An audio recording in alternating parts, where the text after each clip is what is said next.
Amin. Shalom, silakan duduk semuanya. Hari ini bagian kedua dari seri kita dan mulai-mulai sudah baper apalagi dengar lagu ini. Lagu ini selalu memberkati saya. Karena saya berpikir jalannya orang Kristen yang benar atau teman-teman beragama lain berpikir jalan mereka yang benar. Tapi ternyata ayatnya bilang aku jalan kata Yesus dan dia bilang dia bikin jalan saat nggak ada jalan. Artinya nggak ada yang bisa kita lakukan, nggak ada jalan yang bisa kita tempuh untuk mencapai kepada keselamatan. Terlebih lagi kepada Tuhan karena apalah sorga kalau nggak ada Tuhan. Dia buka jalan saat dia ada jalan. Dan bagian kedua dari seri startup kita di awal tahun ini. Untuk memulai kembali yang pertama minggu lalu kita udah bahas. Sambil kita buka Ulangan 11 ayat 26 sampai 28 ayat yang minggu lalu saya baca. Karena selalu temanya, selalu intinya adalah tentang ini. Ingat saudara, ada beberapa ayat tentang Tuhan mengeraskan hati. Dan itu ayat yang saya gumuli cukup lama karena saya ngerasa somehow dia pernah mengeraskan hati saya. Tapi saya baca Ulangan 11 sekali lagi dan berusaha meyakinkan diri saya. Ulangan 11, 26 sampai 28 dengan ayat-ayat yang cukup jelas, mari kita baca dulu. Minggu lalu kita bahas tentang wake up, tentang bangun kepada kenyataan bahwa kita terkutuk di luar dari Tuhan, kita terkutuk di luar dari yang disebut mendengarkan Tuhan dan mengikuti jalannya. Ulangan 11 ayat 26, lihatlah aku memperhadapkan kepadamu pada hari ini berkat dan kutuk. Ada pilihan yang Tuhan berikan bagi kita. Ada pilihan. Manusia pertama salah pilih. Tapi apakah kalau mereka salah pilih kita gak bisa memilih yang benar? Itu pertanyaannya. Ada teologi yang cukup jelas dari teman-teman yang Calvinis, teman-teman yang Reform percaya bahwa kita udah depraved dari awal sehingga kita nggak punya kemampuan untuk memilih yang benar. Tapi apakah demikian? Kalau memang iya, apa yang Musa bilang di sini, ini sesuatu yang nggak bisa dipilih. Kata Musa, hari ini aku berikan kepadamu ada dua pilihan, madu di tangan kananku dan racun di tangan kiriku, kan gitu. Ada berkat dan kutuk nih, pilih. Tapi kalau kita udah gak bisa pilih karena manusia pertama Adam dan Hawa udah jatuh dalam dosa dan kita gak bisa memilih, kenapa dikasih pilihan itu? Kenapa? Karena saya percaya pilihan itu masih bisa dipilih. Benar? Benar gak? Kalau kita masih bisa pilih kanan atau kiri, yang benar atau yang salah, kita tahu kita masih punya pilihan. Dan Andri pernah bilang, dan saya percaya itu, tanpa pilihan gak ada cinta.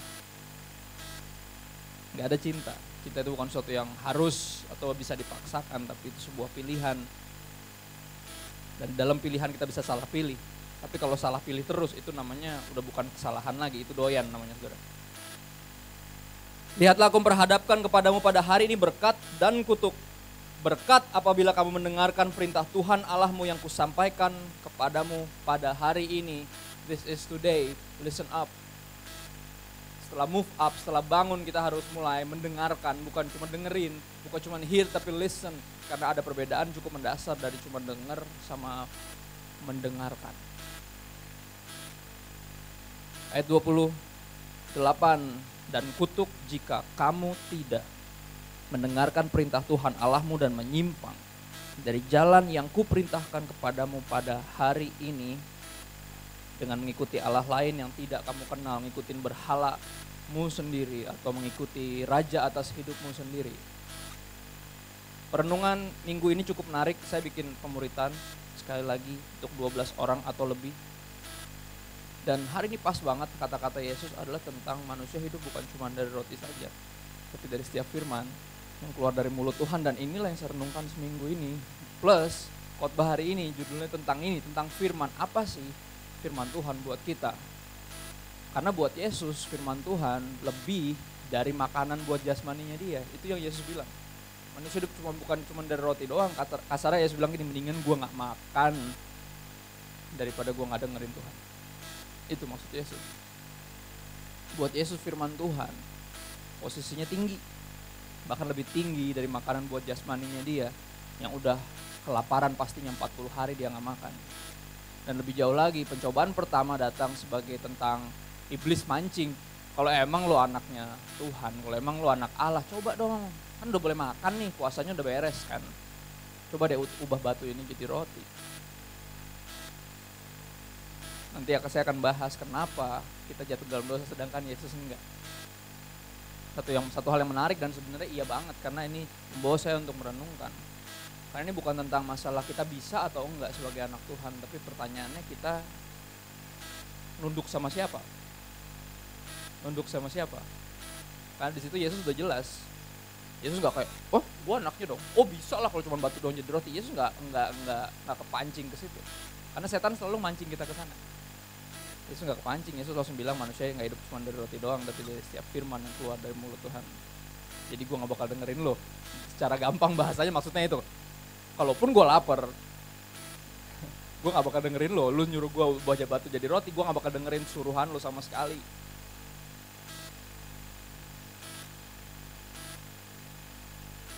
Jadi gini saudara, saya akan ulang sedikit. Yang pertama, di slide saya ada di situ. Pertama adalah we need to wake up first before we are able to listen up. Untuk mendengarkan kita harus bangun dulu. Slide-nya ada di depan, 1 Samuel 3 ayat 9. Ingat cerita itu ya. Samuel lagi tidur, Samuel kecil, dia dibawa pembinaan dari imam ini namanya Eli. Dan Samuel kecil lagi tidur atau dia udah remaja, udah mulai bantu-bantu pelayanan, tiba-tiba dia dengar ada yang manggil, terus dia samperin, "Om, manggil saya Om." "Enggak." "Oh ya, oke. Salah dengar berarti saya." Dia tidur lagi dipanggil, "Samuel." "Om, manggil gak sih?" "Enggak, orang gue tidur." "Udah semua tidur." Mungkin gue ginggo kali, tidur lagi dia. Akhirnya ketiga kalinya dia dengar suara yang sama manggil Samuel manggil nama dia, dan akhirnya dia manggilnya kayak, "Om, serius deh ya, bercanda nih, udah ngantuk nih. Besok pagi udah 2 pagi jam 5. Jam bercanda dong, ini udah jam 3 nih." Kata Samuel, "Enggak." Kata Eli, "Enggak, saya enggak manggil kamu." Eli bilang ini jelas banget. Udah jelas kalau manggil 3 kali biasanya Tuhan. Kenapa? Ayolah, Bapa, Putra dan Roh Kudus, ayolah, kemana lah. Jangan pura-pura enggak tahu. Oke, saya bercanda. Oke, itu selalu 3 kali, dia selalu 3 kali, disangkalnya 3 kali, dia nanya Petrus, "Lu sayang sama gue berapa kali?" Dia tanya 3 kali, selalu kayak gitu. Dia manggil 3 kali dan Eli langsung tahu, oh ini Tuhan nih. Dia bilang sama Samuel, "Berkatalah Eli kepada Samuel, pergilah tidur apabila ia memanggil engkau. Katakanlah, berbicaralah Tuhan," kata Eli apa? "Terus Tuhan yang manggil lu, Sam. Lu tidur dulu, nanti kalau Tuhan panggil, lu bilang gini, berbicaralah Tuhan sebab hambamu ini mendengar." Artinya apa? Dia boleh tidur. Tapi kalau dia dengar lagi suara Tuhan, dia mesti bangun. Dan mulai bilang sama Tuhan, "Speak, oh Lord, because I am listening." Untuk bisa dengerin Tuhan. Oke, pertama kita mesti bangun dulu pada kenyataan bahwa kita di luar dia kita nggak bisa ngapa-ngapain. Di luar dari firman Tuhan, dari visi yang Tuhan berikan sendiri ke jiwa kita nggak percaya bahwa kita diciptain hanya untuk kemuliaan Dia. Kita nggak percaya. Pendeta mau ngomong dari depan bodo amat, kita nggak percaya. Masa sih gue nggak boleh hidup buat diri gue sendiri sedikit aja. Masa mesti buat Tuhan seluruhnya sih? Kita nggak bisa diyakinkan sama pendeta. Makanya apa, mesti berjumpa sendiri. Bahkan kalau perlu lagi tidur dengar sendiri suara Tuhan yang panggil. We need to wake up first before we are able to listen up. Makanya saya kasih urutannya cukup jelas, wake up baru bisa listen up. Yang kedua, kenapa kita harus listen up? Ini penting. Kejadian 3 ayat 1 sampai 6, slide-nya boleh dimunculin dulu. Ingat, jatuhan manusia dalam dosa terjadi gara-gara apa? We listen to the wrong voice. We listen to the wrong voice. Kita mendengarkan kepada suara yang salah, pada pribadi yang salah tentunya. Sepanjang hidup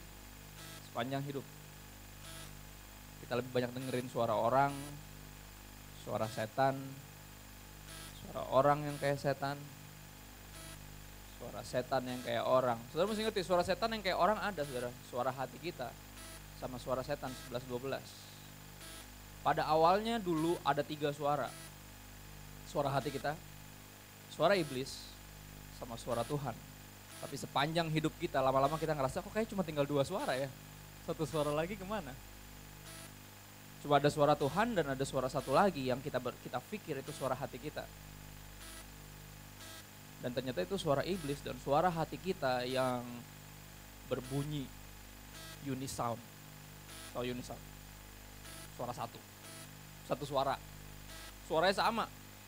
Makanya ketika Petrus menengking Yesus kayak dijauhkan dari Bapa bahwa itu akan terjadi sama lo. Yesus bilang, hey, get behind me Satan, enyahlah iblis, engkau sebuah batu sandungan bagiku. Karena engkau cuma mikirin apa yang dipikirin manusia, bukan yang dipikirin Tuhan. Loh, kalau Petrus cuma mikirin apa yang dipikirin manusia, kenapa Yesus panggil Petrus setan? Karena nampaknya apa yang dipikirin manusia sama yang dipikirin setan sama. Dan berlawanan dengan yang dipikirin Tuhan. Tentu sebuah kenyataan yang mengerikan. Makanya apa sampai di titik tertentu orang berpikir bahwa kayaknya gue bipolar deh, kayaknya gue kerasukan deh. Kayaknya setan tuh kayak ngomong sama gue kayak suara hati gue sendiri. Kayak kenapa? Karena kita sama dia dari kayak gini dari awal. Ngerti kayak gini? Bahasa Cinanya hopeng. Kita tuh teman baik sama dia. Kita lebih sering dengar suara dia, maka kita lebih familiar sama suara dia. Saking familiarnya kita berpikir, suara dia itu suara hati kita sendiri, ngeri banget. Segitu dekatnya kita sama setan dan gimana caranya Tuhan memisahkan itu kembali menjadi 3 suara sehingga kita bisa pilih. Mau dengerin setan atau dengerin Tuhan. Kenapa? Why we have to listen up. Kejadian 3 ayat 1-6, saya tergoda untuk baca ini. Di sini pasti saudara bertanya kenapa sih saya pakai topi aneh dengan tulisan aneh ini. Karena menurut saya Alkitabnya kayak gini. Alkitab itu explicit content dan needed parental advisory. Artinya apa? Advisory artinya apa? Gak bisa dibaca sendiri. Gak bisa dibaca sendiri. Anak kecil apalagi. Butuh orang tuanya untuk bacain buat dia. Jemaat bisa baca sendiri, oh bisa, tapi angka lebih baiknya kalau ada yang nuntun. Karena pembacaan bisa mengarah ke arah-arah yang aneh. Kalau benar yang Yesus bilang di Lukas ketika Yesus dalam perjalanan ke Emmaus, habis dia bangkit dari kematian, berjalan ke Emmaus dengan beberapa muridnya yang lagi galau karena Yesus mati, Yesus jelasin dari seluruh kitab suci tentang apa yang tertulis tentang dia. Jadi seluruh Alkitab semua tentang Yesus, kalau kita gak ketemu Yesus, bacanya ngaco. Karena kita gini manusia punya kemampuan yang disebutnya cucoklogi saudara. Kita bisa cucok-cucok kan pandangan kita dengan Alkitab pasti ketemu ayat pendukung dari apa yang kita pikirin. Cucoklogi.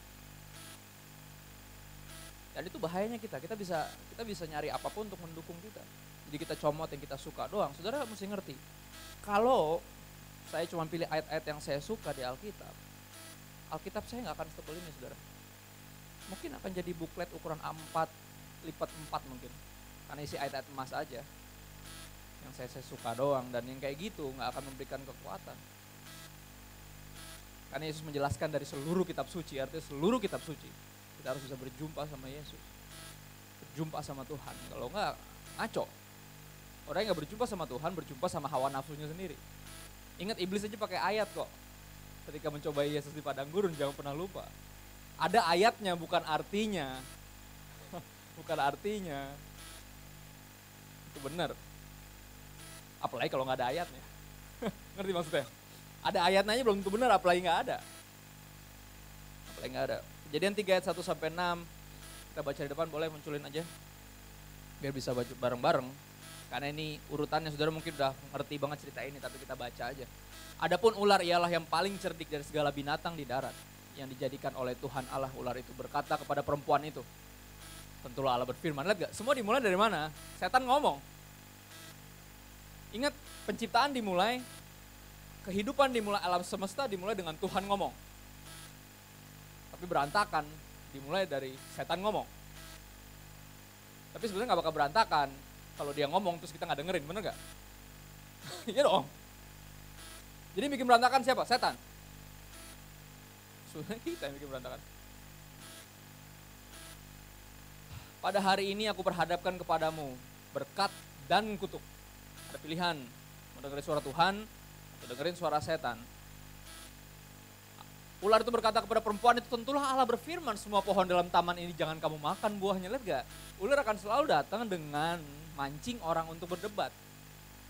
Dia ngomong sesuatu yang salah. Dan kita tentunya kalau lihat sesuatu yang salah, bawaannya mau ngebenerin, bener gak? Oh bukan gitu. Jadi panjang gitu. Lihat gak? Ayat 2, coba lihat. Lalu saut perempuan itu kepada ular itu, lihat sautnya. Buah pohon-pohon dalam taman ini boleh kami makan. Lanjut. Tetapi tentang buah yang ada di tengah-tengah taman Allah berfirman, jangan kamu makan ataupun raba buah itu, nanti kamu mati. Lanjut. Tetapi ular, lihat gak? Ularnya ngejawab, kenapa? Karena kitanya juga ngegubris, tau gak? Ngerti maksudnya? Gini, kalau ada yang flirting, kacangin aja.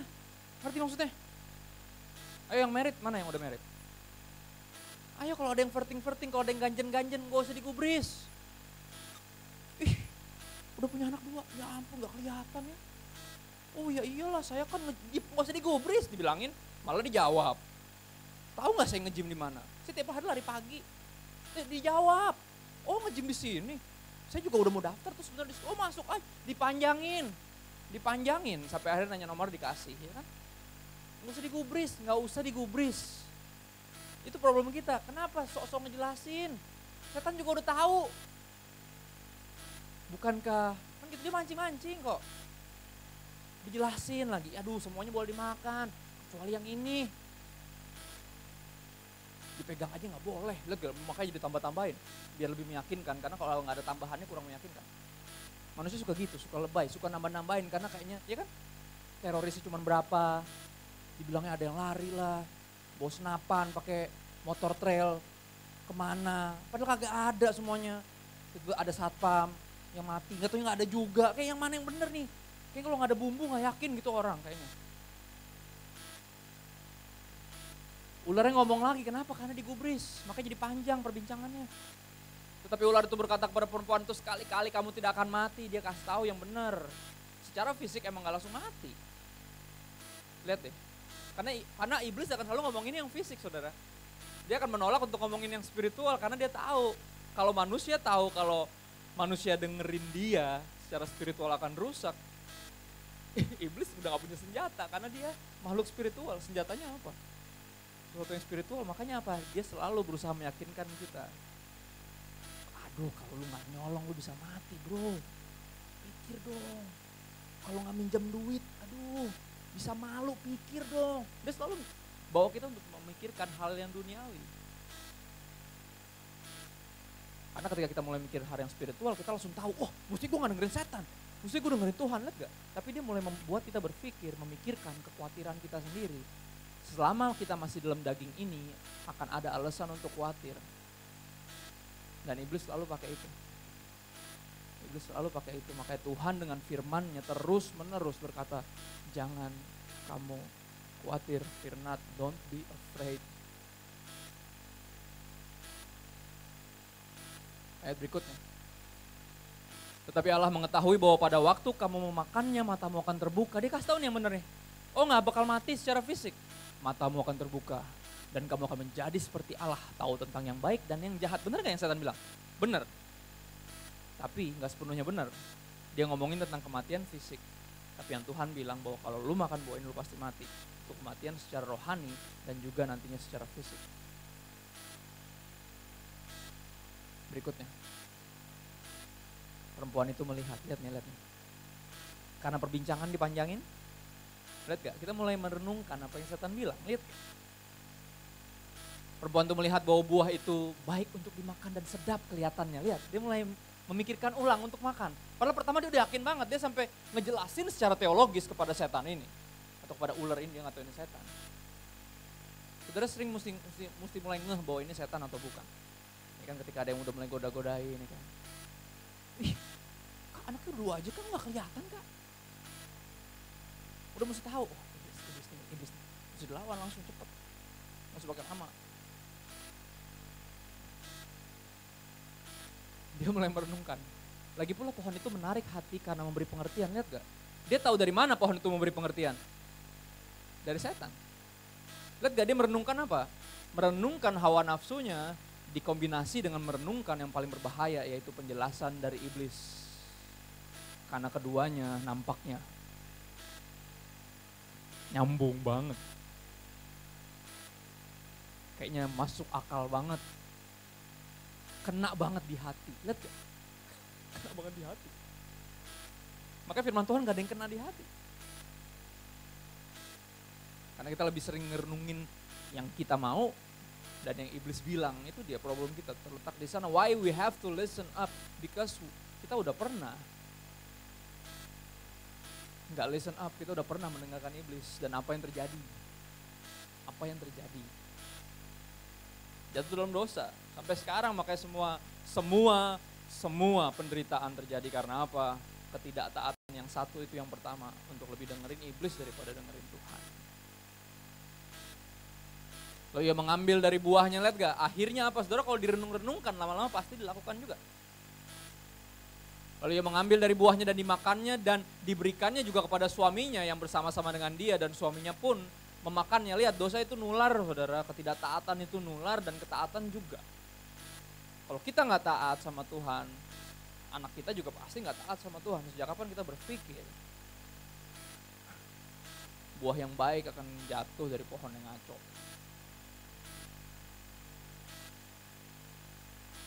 Siapa yang ngajarin anak kita kayak gitu? Siapa lagi, mas tetangga?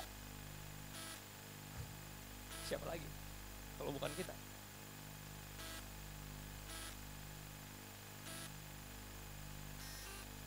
Coba deh kita lihat perbandingannya sama Lukas 4. Why we have to listen up. Lukas 4 mulai ayat 1 sampai 4. Atau nggak usah dibaca lah ya, udah hafal ya nggak sih? Perbedaannya cukup menonjol ya. Pencobaan bagi manusia yang pertama dan pencobaan bagi manusia yang disebut sebagai Adam yang kedua, namanya Yesus. Kenapa Adam pertama gagal dan Adam kedua berhasil? Jawabannya sederhana, karena manusia pertama terlalu ngegubris apa yang setan bilang, dan manusia kedua keren habis jawabannya. Cukup satu kalimat, tak, di tweet, selesai. Perbincangan nggak kelar sih. Cuman at least untuk pencobaan yang pertama itu kelar langsung.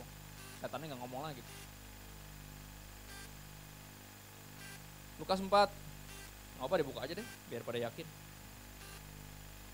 Oke.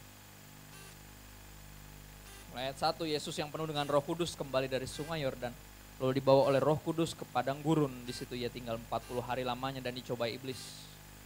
Selama di situ ia tidak makan apa-apa, dan sesudah waktu puasa, ia lapar. Lalu berkatalah iblis kepada, jika engkau anak Allah, suruhlah batu ini menjadi roti. Yang pertama, iblis akan berusaha menentukan timing yang tepat untuk melakukan apa yang boleh, bukan yang gak boleh. Boleh lah kayak gini, udahlah. Tapi kan belum gajian, udahlah. Kan bisa gesek.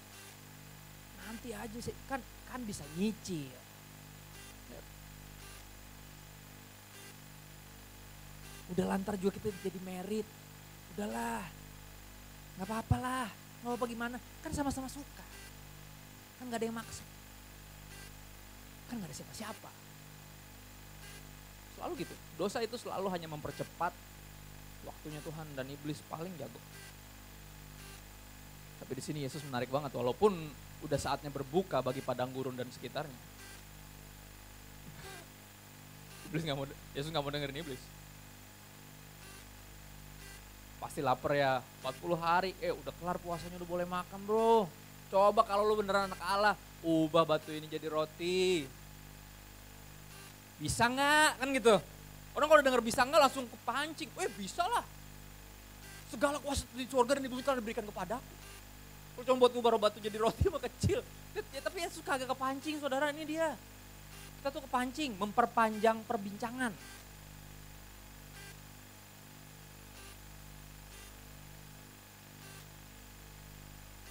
Jawab Yesus keren banget. Yesus cuma jawab pakai satu kalimat saudara. Jawab Yesus kepadanya, ada tertulis manusia hidup bukan dari roti saja. Matius 4 ayat 4 berkata, tapi dari setiap firman yang keluar dari mulut Tuhan. Dijawab gak abis itu sama iblis? Enggak. Habis itu dia bawa lagi, berlanjut ke pencobaan berikutnya.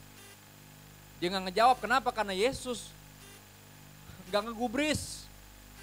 Coba kalau lu anak Allah, ubah batu ini jadi roti. Oh iya jelas gua anak Allah, sebab ada tertulis bahwa gua anak Allah. Gue lahir dari perawan, lu gak tahu gue lahir dari perawan? Gak ada lagi yang kayak gue. Gak dipanjangin saudara, gak dijelasin, bodo amat. Dia bilang apa? Manusia itu bukan cuma dari roti doang, tapi dari setiap firman yang keluar dari mulut Allah. Kalau Yesusnya orang Ambon, mungkin dia akan bilang, jadi lu diam aja nyet, karena gue gak bakal dengerin lo. Nah itu kalau saya Yesusnya. Tapi Yesus tahu dengan bilang gitu doang, Yesus udah kasih tahu sama iblis bahwa gini, gue bisa ubah batu ini jadi roti, tapi bukan roti yang paling penting dalam hidup ini. Gue bisa makan, udah waktunya berbuka, tapi bukan waktu gue yang paling penting, tapi waktunya dia. Kalau dia gak suruh gue makan, gue gak makan. Kalau dia belum suruh gue makan, walaupun udah waktu berbuka, gue akan puasa lagi, bahkan 40 hari lagi. Tapi dia gak perlu jelasin itu, dia cukup keluarin firman Tuhan. Karena dia tahu ini peperangan, dengerin saudara. Walaupun kayaknya ini peperangan jasmaninya Yesus, ini peperangan rohaninya dia. Ketika dia ditantang untuk nunduk sama siapa? Tunggu oba-oba dari Bapa di sorga? Atau dengerin kelaparan perutnya yang udah bukan keroncongan lagi saudara? Udah beda genre musiknya. 40 hari gak makan, 3 hari gak makan keroncongan mungkin. Ini udah gak mungkin keroncong saudara. Dangdut aja masih kalah, udah putus saudara, ini udah, waduh lapar banget pasti. Tapi dia gak dengerin apa suara perutnya, dia gak dengerin apa suara hatinya. Terlebih lagi dia gak dengerin suara iblis. Dia menantikan arahan dari yang di atas, karena ini masalah bukan masalah kemampuan, tapi masalah penundukan. Siapa yang kita lebih dengerin dalam hidup? Why we need to listen up. Dengerin saudara, ketika Musa berkata kepada bangsa Israel, kepadamu hari ini aku hadapkan 2 pilihan, berkat dan kutuk. Saudara, semua kita pernah pilih kutuk. Semua kita pernah pilih kutuk. Kalau tahun-tahun lalu kita pilih kutuk, kenapa gak tahun ini kita pilih yang sebaliknya? Yang bukan cuma diberikan dari sorga, tapi turun dari sorga. Namanya Yesus. Dia berkat Abraham, Ishak dan Yakub yang selalu sering disalahartikan sama para manusia-manusia yang matre, saya bilangnya material, matre. Doa berkat, angkat tangan, berkat Abraham, Ishak dan Yakub. Semua jarahan bangsa-bangsa, kayak teroris banget lo mikirin jarahan. Jadi situ penyamun atau anak Allah? Anak Allah percaya portion, kita gak percaya jarahan, kita percaya portion. Kalau emang itu bagian kita, jarahan itu pun akan dipindahin ke kita. Tapi bukan masalah jarah-menjarah, bukan masalah tentang jadi kaya, bukan masalah berkat Abraham, Ishak dan Yakub, orang-orang paling kaya yang pernah hidup di muka bumi. Berkat Abraham, Ishak dan Yakub, bahasa Inggrisnya seed, S-nya huruf gede, singular. Karena namanya adalah Yesus, oleh Yesus lah maka akan diberkati semua orang yang akan pernah hidup. Berkat buat kita bukan cuma apa, berkat buat kita itu siapa? Namanya Yesus. In some point of our lives kita pernah pilih kutuk. Dan kalau hari ini dikasih lagi pilihan sama Tuhan, ada berkat dan kutuk, kenapa kita gak pilih yang satunya? Apa yang buat kita gak pilih berkat untuk mulai dengerin Tuhan dan berhenti dengerin setan? Kurang kapok. Ya enggak? Kurang. Belum berasa terkutuk, terpisah dari Tuhan, belum. Belum lihat kehancuran yang udah kita sebabkan di sekeliling kita. Belum.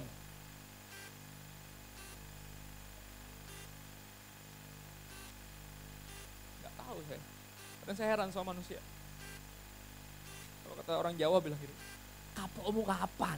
Gitu.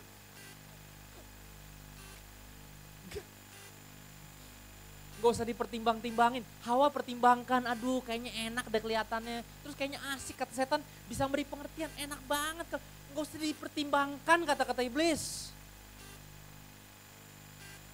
Dan juga gak usah dipertimbangkan untuk taat. Kalau kita pernah langsung lari ketika iblis bilang ini boleh, kenapa kita gak langsung lari ketika Tuhan bilang ini boleh?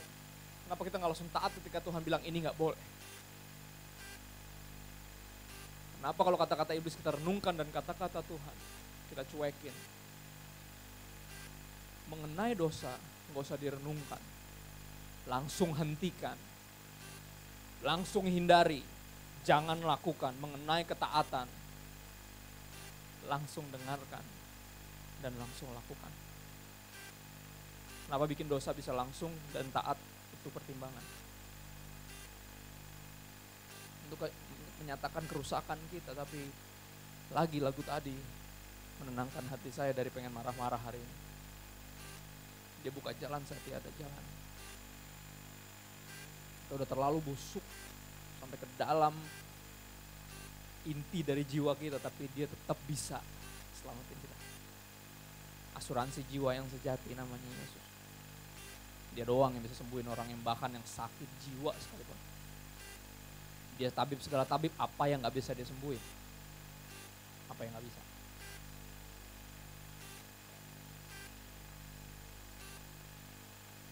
Tapi hati gue udah keras. Saudara mesti ngerti. Satu-satunya cara ada dua cara sebenarnya sih. Untuk gak mengeraskan hati seseorang.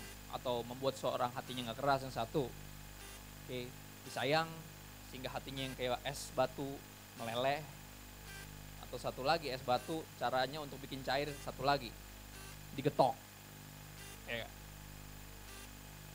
Firman Tuhan rasanya kayak palu, kenapa? Karena hati kita kayak batu. Tapi firman Tuhan bisa rasanya kayak air. Kalau hati kita kayak tanah, dan hati kita yang mana? Hati kita jelas modenya keras, tapi Tuhan lebih dari mampu. Ada satu raja yang cukup terkenal di Perjanjian Lama, namanya Nebukadnezar. Gila, dia paling sombong yang pernah ada, saudara. Sesombong semua raja-raja lainnya sih pastinya. Raja yang pernah dikeraskan hatinya sama Tuhan namanya Firaun. Nebukadnezar hatinya dirontokin sama Tuhan. Mau tahu gimana caranya? Bukan dikotbahin sama Daniel. Agak, gak mempan khotbah. Dibikin stegi, saudara. Bukan stegi lagi. Stegi itu setengah gila. Mungkin saudara, apaan stegi? Setengah gila. Dibikin gila. Gila, saking gilanya. Sampai gak mau hidup di istana. Gak pakai baju. Kukunya sampai panjang, kayak kuku Raja Wali dia bilang. Garuk-garuk tanah, makannya rumput. Gila, raja. Ditabok Tuhan kalau bisa dibilang. Di Perjanjian Baru diulang lagi tuh Kisah Rasul, ada pembesar daerah yang ditabok sama malaikat, sudah langsung mati. Dan Tuhan lebih dari mampu untuk, ingat gak? Nebukadnezar diizinin gak langsung mati, tapi dia diizinin berbalik untuk kesadarannya dikasih lagi sama Tuhan setelah ditabok. Dan dia dimulai dengan gini, sekarang aku Nebukadnezar, dia tetap sombong karena dia ngerasa dia raja, meninggikan Allah. Wah gila, gimana caranya? Itu Tuhan. Kalau gak dilembutin hati kita, dirontokin hati kita, dan dia punya hak. Dia punya segala hak, yang minggu lalu saya bilang, dia punya segala hak untuk bangunin kita, dan dia punya kemampuan untuk bangkitin kita. Artinya apa? Jangan nyerah. Karena walaupun gak ada jalan, dia bisa bikin. Dia gak buka jalan, dia bikin. Itu kayak udah gak bisa dibuka. Udah terlalu mampet. Udah terlalu stuck, tapi dia bikin. Dia bikin jalan saat gak ada jalan. Dia buat. He will make a way. Poin ketiga. Oke, kalau kita udah disadarkan kenapa kita harus mulai mendengarkan Tuhan. Apa sih artinya what listen up truly means? Apa arti sesungguhnya dari dengerin Tuhan? Apakah cuma baca Alkitab tiap hari, gak pernah bolong? Teman-teman saudara kita yang beragama seberang punya teologi bahwa baca aja itu udah sesuatu yang baik. Namanya ikro, saudara. Ikro itu baca doang, itu udah bagus, ngerti gak ngerti. Lakukan gak lakukan, itu udah ada berkatnya sendiri. Jadi kita berpikir, udah baca aja lah. Atau dengar firman aja oke lah, yang penting baca renungan tiap hari. Saudara mesti ngerti, ini aib saya tapi saya akan buka. Saya pacaran cuma 2 kali dan yang pertama hancur. Tapi jangan pernah. Ini yang aneh. Dan saya benar-benar aneh karena di situ dalam kegelapan jiwa saya. Lihat, saya bikin dosa bareng, saya pelayanan bareng, dan ini ada yang satu paling aneh. Saya baca Alkitab juga bareng sama dia. That's insane. Baca Alkitab bareng dan bikin dosa bareng. Gila. Dan itu saya dulu. Saya gak pernah berpikir saya akan keluar dari sana. Tapi apa yang gak pernah dipikirkan manusia, gak pernah dengar telinga, dan gak pernah timbul dalam hati itu yang Tuhan bikin. Salah satu keajaiban dalam hidup saya bukan hanya berjumpa dengan Tuhan, karena itu yang pertama. Tapi berikutnya berjumpa sama istri saya. Dan hari ini happy anniversary ya nggak sih? Buat Bapak dan Ibu Gembala kita ya kan, pas banget hari ini. Bukan maksudnya mau gombal-gombal atau gimana, tapi it's true. Berjumpa dengan istri saya. Saya mulai yang pertama dengan kebohongan. Dan saya mulai yang kedua dengan kejujuran. Saya nembak dia dengan kasih tahu portfolio buruk dari hidup saya. Diterima nggak kira-kira? Yang enggak lah. Mana ada perusahaan gila yang mau nerima orang yang portfolionya isinya kerja di Indomaret seminggu, berantem, keluar, dimasukin. Kan enggak dong, masukinnya bagus-bagus, kalau perlu sampai juara lomba balap makan kerupuk 17, pokoknya apalah dimasukin, pokoknya buat nambah-nambahin portfolio. Tapi kalau yang pertama saya mulai dengan kebohongan, yang kedua saya mulai dengan kejujuran. This is me, I'm wrecked. Dan gue tahu gue gak layak buat sayang sama lo. Gak punya hak buat naksir aja udah bagus, boleh. Jelasin semuanya, kejatuhannya, kebobrokannya, dan semua saudara saya, bahkan saudara saya, bukan cuma teman-teman saya yang bilang, gimana friend, diterima gak? Enggak, lu emang gimana sih nembaknya, kayak orang bego aja lo. Jelasin, gue ceritain kejatuhan gue dulu, gini ya elah goblok amat. Bingung deh gue sama lo, mana ada orang yang nembak, mana ada orang lamar kerja kasih tahu semua portfolio buruknya dia, mana ada juga diumpet-umpetin kalau perlu. Tapi akhirnya apa, kalau emang Tuhan yang pertemukan saya pasti jadi, akhirnya jadi kok.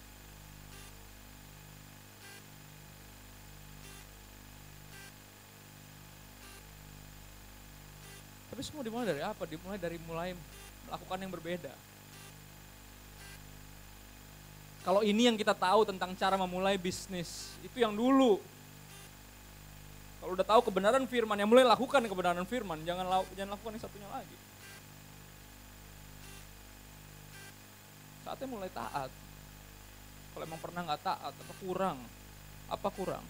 What listen up truly means, apa artinya benar-benar mendengarkan firman Tuhan? Boleh slide-nya dimunculin di situ. Yang jelas bukan ini artinya. Lihat nih. Kamu menyelidiki kitab-kitab suci sebab kamu menyangka bahwa olehnya kamu mempunyai hidup yang kekal. Jadi apa? Yang jelas bukan cuma baca Alkitab doang, bahkan menyelidiki. Bukan cuma baca doang saudara. Baca doang udah pasti gak masuk kriteria. Menyelidiki aja gak masuk kriteria saudara. Yohanes 5 ayat 39-40 Yesus ngomong sama ahli Taurat. Orang-orang Farisi yang menentang dia terus, kamu menyelidiki kitab-kitab suci sebab kamu menyangka bahwa olehnya kamu mempunyai hidup yang kekal, tetapi walaupun kitab-kitab suci itu memberi kesaksian tentang aku, kata Yesus, namun kamu tidak mau datang kepadaku untuk memperoleh hidup itu. Satu hal yang paling mengerikan yang pernah saya baca di Alkitab adalah gini, terang telah datang ke dalam dunia, tapi manusia lebih suka gelap. That's insane. Inilah kebinasaan itu. Terang telah datang ke dalam dunia, tapi manusia lebih pilih gelap. Karena apa? Menolak datang kepada terang. Kenapa? Karena kalau datang kepada terang, semua dosanya terungkap. Baru mulai sadar bahwa dia terkutuk, cursed, wretched.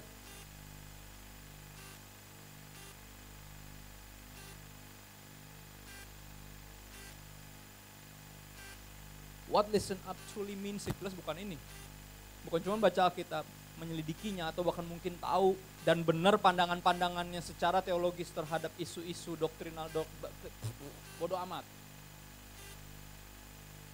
When we read the Bible, do you really encounter Jesus? This is the light. You come to the light, come into the light.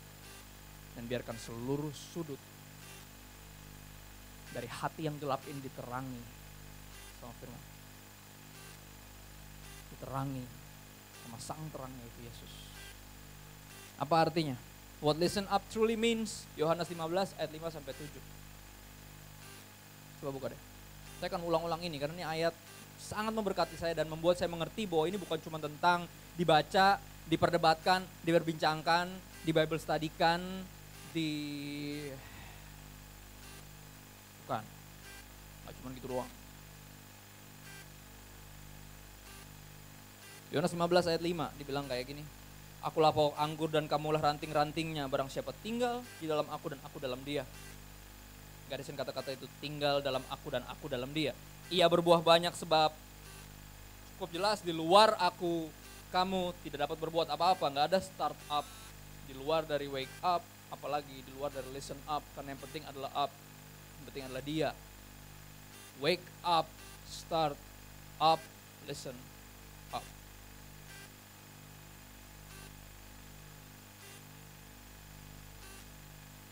Apa sih artinya? Di dalam dia. Ayat 7. Jikalau kamu tinggal dalam aku dan firmanku tinggal dalam kamu. Minta apa saja. Kenapa bisa minta apa aja? Kenapa? Karena kalau firman Tuhan benar-benar tinggal di sini, apa yang kita mau sama yang Tuhan mau sama. Sama. Itu yang buat apa yang kita minta pasti dikasih. Dan yang kita minta gak mungkin yang aneh-aneh saudara. Kita akan minta biar opung kita bisa percaya sama Tuhan Yesus. Kita akan minta biar teman kita di kantor, teman terbaik, mitra bisnis kita bisa mengenal Kristus lewat hidup kita. Kita berdoa biar anak kita bisa yakin bahwa cuma Yesus Tuhan dan gak ada yang lain. Permintaan kita gak akan duniawi. Tidak akan duniawi, dan permintaan-permintaan yang berkaitan dengan jiwa. Yang itu yang sesuai sama kerinduan Tuhan. Dan pasti dikabulkan. Jadi tetap berdoa. Tetap berdoa. Tuhan gak budak. Tuhan berkuasa. Dia buka jalan, dia bikin jalan saat nggak ada jalan. Jikalau kamu tinggal dalam aku dan firmanku tinggal di dalam kamu. Baca doang gak cukup saudara, apakah firman tinggal di sini? Dan apakah kita tinggal di dalam firman? Nggak ada yang bisa dipisahin dari itu. Hidup dalam firman dan firman hidup dalam kita, itu yang paling penting. Karena saya sejujurnya, saya benar-benar hidup ketika saya benar-benar bukan cuma baca ayat-ayat ini, tapi mulai menghidupinya dan membiarkan ayat-ayat ini tinggal di hati saya. Dan mulai mengerjakan yang disebut, kalau bahasa dunia mungkin bisa ngerti, bahasa disebutnya detox. Hal yang saya pandang salah, yang dunia kasih masukan yang salah, semuanya di detox, yang jelek-jelek, yang racun-racun mulai keluar. Kenapa? Karena yang bagus, yang benar mulai masuk. Dan hati saya, jiwa saya mulai menyadari, mestinya dia yang bertahta di hati saya. This is the truth. Dan saya pandang itu sebuah ketololan, sebuah kesombongan, dan sebuah kebohongan. This is the truth. Dan mulai semua yang bohong, yang sombong keluar pelan-pelan, karena yang benar datang, yang sejati datang, yang semu mulai nguap. Namanya detox.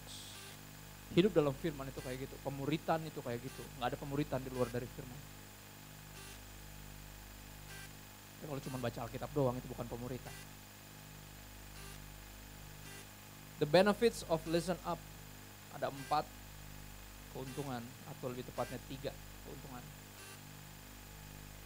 Saya tutup dengan ini saudara. Saya bawa Alkitab saya yang busuk, artinya yang udah hancur. This is my first Bible that I truly read. Kitab pertama saya benar-benar saya baca sampai hancur. Saya pakainya dari 2008. In this book, in this very book, I find meaning. I find meaning. Saya temukan arti dari hidup ini. In this very book, I find my purpose. Saya temukan tujuan. Saya hidup in this very book, I find my destiny. And that meaning, purpose, and destiny has a name. His name is Jesus. Yohanes 1, coba boleh dibuka biar yakin. Yohanes 1 ayat 1, pada bulannya adalah firman. Firman itu bersama-sama dengan Allah. Dan firman itu adalah Allah. Ayat 14. Firman itu menjadi manusia.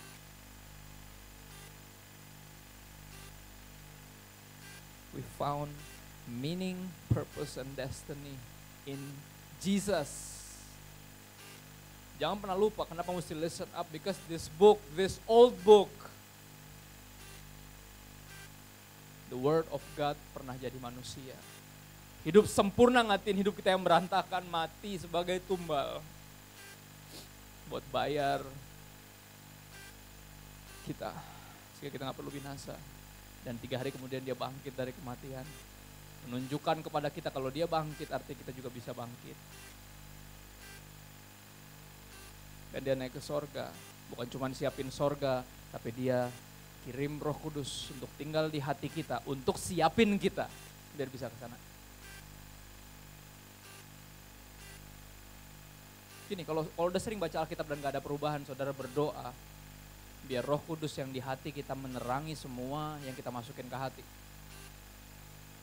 Kalau emang yang aneh yang kita pilih untuk masukin dalam hati, Roh Kudus akan kasih tahu. Oh, not that way, Kristo. It's not, bukan itu artinya. No. Baca konteks yang benar. Listen carefully. Listen, are you listening? Jangan cuma hear, listen to me.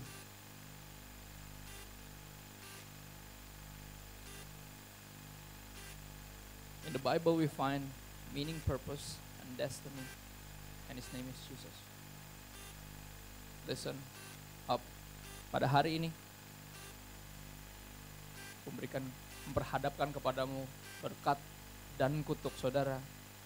Saya percaya semua hari ini kita akan memilih untuk listen up, karena kita pernah ngedengerin yang lain dan hidup kita berantakan. Tapi hari ini, kenyataan bahwa Musa masih bilang gitu ke orang Israel yang tegar tengkuk, yang dablek, yang hatinya keras, yang cenderung selingkuh. Artinya apa? Tuhan kasih pilihan, kita masih bisa memilih. Dan mesti milih yang mana? Gak usah ditanya, kita udah pernah pilih yang satunya dan kita berantakan. Dan saatnya kita pilih yang satunya lagi dan kita lihat apa yang akan terjadi. Apa yang akan terjadi? My life, our life. Itu bukti bahwa Tuhan gak pernah bohong.